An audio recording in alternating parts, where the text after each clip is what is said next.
use my OneNote faithfully. And with my OneNote, I'm not going to show you guys because it's company confidentiality, but I have a section that each month I have to do priorities for January 2025.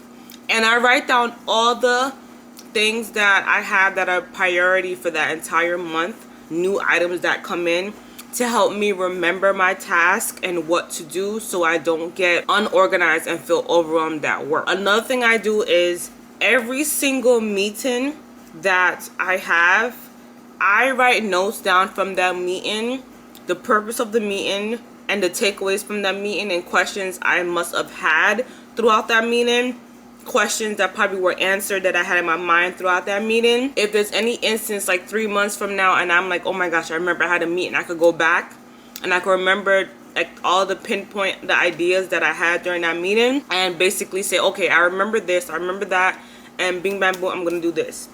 That's something that is very important, to stay on top of it and stay organized at work.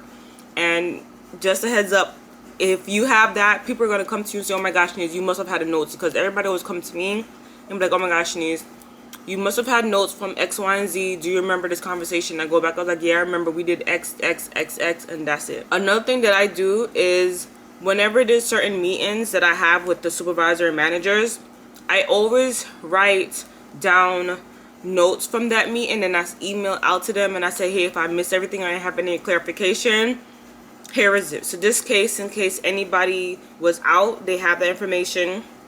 And sometimes if I miss something, they could add on top of that and then clarify it, because that has happened a few times.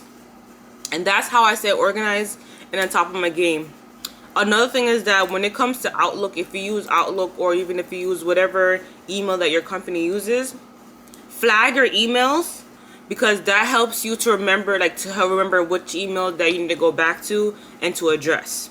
Because there are instances where if you could overlook an email, so especially if you come back from vacation or like you missed at least 1 day or two and you're like, oh my god, I got so many emails, flag your emails. Because when you flag your emails, you're able to stay on top of like everything, so you don't have to feel like overwhelmed, like oh my gosh, I forgot to do this, I forgot to do that, etc. And these are the tips that help me stay organized at work, and it's helping me a lot, and trust me, it may help you as well.